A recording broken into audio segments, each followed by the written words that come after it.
Hi everyone, welcome to another webisode of The Good Doctor on eZeLiving.com. I'm here in the presence of Dr. Marc Mueller, who is an ENT specialist.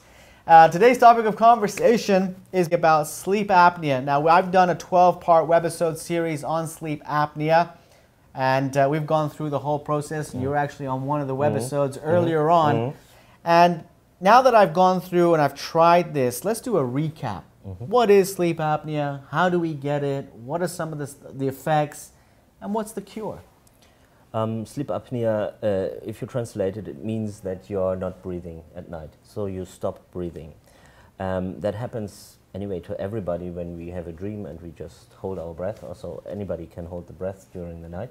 However, when we measure with people who have an obstructive sleep apnea syndrome, OSAS, it's like a tongue twister, then we find that they have like 30 episodes per hour, and that is quite a lot. It means every 2 minutes you hold your breath, and the oxygen level goes down and carbon dioxide level goes up, heart rate goes up. All these things happen during sleep apnea, and then it could make somebody sick. What can go wrong? If you imagine you hold your breath and you struggle to breathe, just close your nose, close your mouth and try to breathe. That will make it have a pressure in your chest. And at the same time, when your heart tries now to squeeze the blood through that pressurized chest, your heart rate needs to go up and has low oxygen because you're consuming the oxygen, no new oxygen is coming in. And your carbon dioxide levels are, as I said, going up, then you produce, you will get a higher heart rate.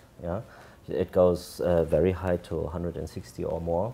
And people sometimes wake up with an extremely high heartbeat and sweating, but also your adrenaline level goes high, and even your cortisol level goes high. And when you wake up in the morning after a night like that, you're actually not really well, because you're not fresh because you didn't sleep well, but you have high adrenaline level left over in your system that gives you the feeling like you've been driving all night on Red Bull or something. Right. And that makes you tense and at the same time sleepy, not concentrated, and for children, we can guess that this contributes also to this ADHS, and if they don't breathe well at night. It can happen to children as well, right? Absolutely. Yeah. So it's not something that's age-related. It can happen to children as young as what age? Infants. Infants. Yeah. Infants can have it. Okay, so it's a serious condition, and that needs to be looked into. When someone wants to buy a sleep app device or get a sleep app device, what should they consider?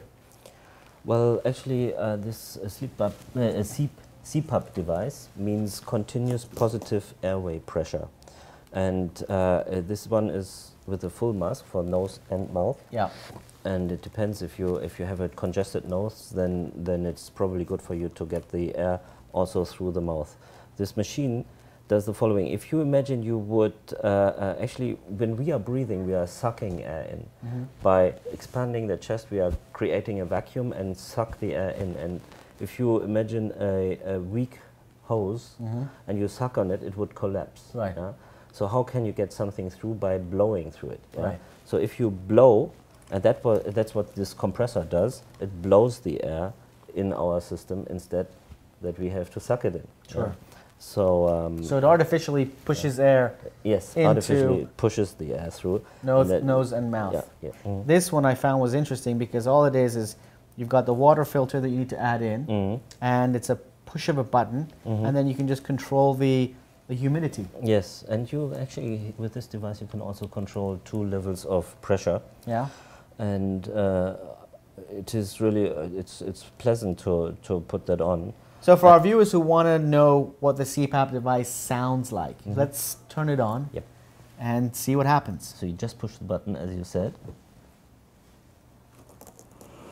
And we get air that comes through the device, through the hose.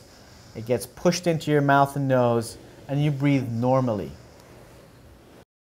Well, thank you very much for this information. And to all of you who are watching this webisode and you've seen the webisode series, and if you do have sleep apnea or you're feeling uncomfortable when you wake up in the morning, go get yourself a sleep app test and see the results.